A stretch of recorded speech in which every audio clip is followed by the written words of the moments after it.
Pemirsa, jatuhnya korban warga sipil dalam peledakan amunisi TNI di Garut mulai terkuak. Warga mengaku mereka dilibatkan untuk pembersihan sisa-sisa amunisi sekaligus pemanfaatannya untuk kepentingan ekonomi. Karena itu anggota DPR minta investigasi insiden Garut harus melibatkan pihak di luar TNI. Lalu siapa saja yang menikmati nilai ekonomis dari rongsokan amunisi? Berikut ulasannya dalam Top Review. Tunggu apa lagi bersama Katoma.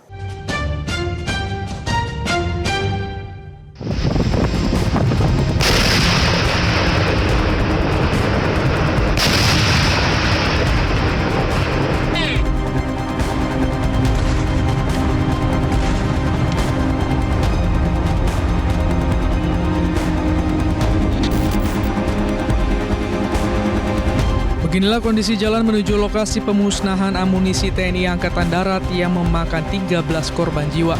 Lokasinya cukup dekat dari Desa Sagara, Kecamatan Cibalong, Kabupaten Garut, Jawa Barat. Di lokasi yang sudah dipasang garis polisi, tampak serpihan sisa amunisi. Sebagaimana diketahui, pada hari Senin sekitar pukul 9.30 waktu Indonesia Barat, terjadi ledakan di wilayah Kampung Cijeruk, Desa Sagara, Kecamatan Cibalong, Kabupaten Garut, Jawa Barat. Insiden ini mengakibatkan 13 orang tewas, terdiri dari 4 prajurit TNI dan 9 warga sipil. Ledakan bermula saat jajaran gudang pusat amunisi atau Gapusmu 3, pusat peralatan TNI Angkatan Darat, sedang melaksanakan pemusnahan amunisi kedaluarsa, termasuk granat dan mortir.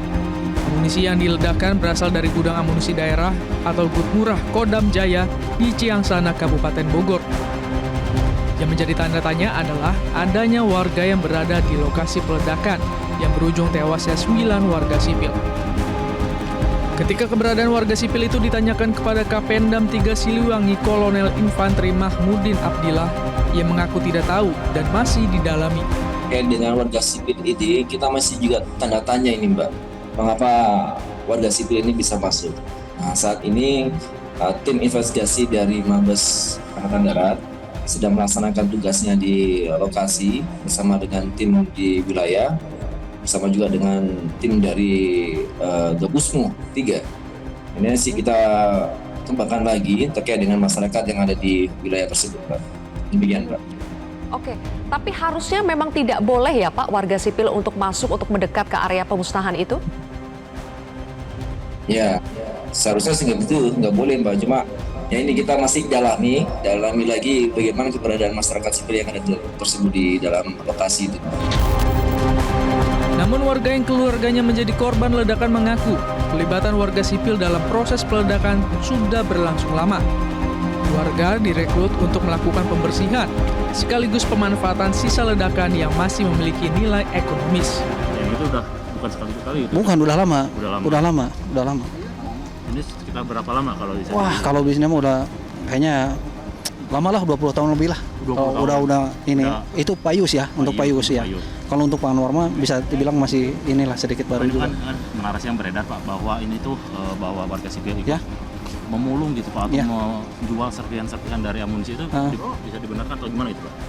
Ya emang betul kayak gitu. Terus ya mungkin serpihan itu dijual mungkin mereka. Informasi yang didapat Gubernur Jawa Barat Deddy Mulyadi juga mengkonfirmasi itu. Sudah lama warga sudah dilibatkan dalam proses peledakan amunisi kedaluarsa. Saya kan ini pekerjaan mereka tekuni ya, sudah kalau pengakuannya sudah hampir 10 tahun. Nanti saya tanya apa ketentuannya seperti apa, kan saya tidak paham. Pak, untuk pengamat militer sendiri diminta untuk peledakan harus steril dari warga sipil karena harus kompetensi tertentu Pak. Ya mungkin ke depan kan saya katakan ini bahan evaluasi, ya, mudah-mudahan ada evaluasi yang dilakukan sehingga peristiwa ini tidak terjadi lagi. Fakta itu diperkuat dengan temuan kotak bekas tempat menyimpan amunisi ditemukan di salah satu rumah korban ledakan amunisi kedaluarsa di Kampung Cihurang, Desa Sagara, Kecamatan Cibalong, Kabupaten Garut. Kotak-kotak ini diduga hasil mengambil dari lokasi ledakan. Kotak-kotak amunisi yang ditemukan di rumah sederhana yang berada di pinggir jalan ini adalah milik Rustiawan, salah satu korban sipil yang meninggal dunia. Menurut pengakuan salah seorang tetangga korban, Rustiawan belum lama tinggal di rumah ini. Memang benar yang meninggal ya? Milik siapa sih Pak itu? Bapak milik siapa itu rumah itu? Terus orangnya di bawah. Oh, rupanya di bawah. Orangnya di bawah. Ya. Terus sudah lama memang tinggal di sini Pak? Memang belum. Oh enggak, belum gitu. Kalau Pak Rus sendiri? Tahu, kurang tahu. Oh. Oke. Pak, kalau keseharian tuh Pak Rus kerja apa Pak? Kurang tahu, saya baru di sininya. Oh iya baru. Ya. Pak Rus tinggalnya di mana Pak? Di bawah. Di bawah. Pakar militer Guru Besar Ilmu Politik dan Keamanan Universitas Padjadjaran menyebut, sejak awal pelibatan warga sipil memang melanggar prosedur. Apalagi mereka direkrut sebagai pekerja lepas harian. Ya, dari awal kan memang SOP-nya sudah tidak dalam posisi yang pas ya.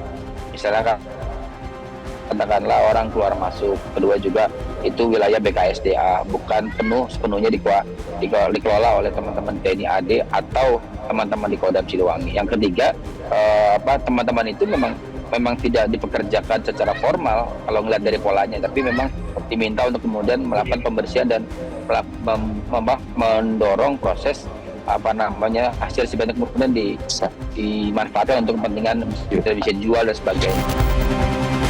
Karena itu, anggota Komisi 1 DPR RI fraksi PKB, Oleh Soleh, meminta agar investigasi insiden Garut melibatkan banyak pihak, termasuk para pakar, agar hasil bisa objektif, serta menghasilkan SOP baru yang bisa meminimalisir potensi jauhnya korban jiwa.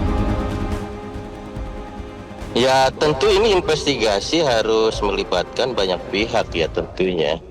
Para ahli juga mungkin harus dilibatkan juga.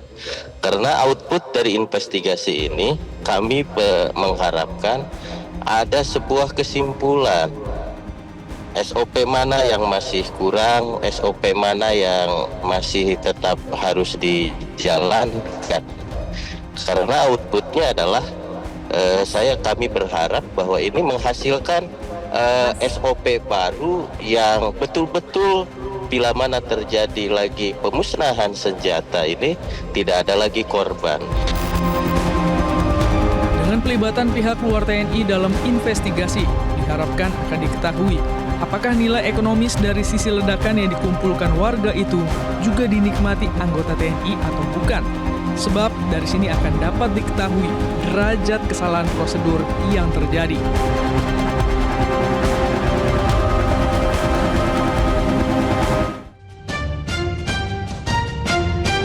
Jelajahi cara baru mendapatkan informasi. Download Metro TV Extend sekarang.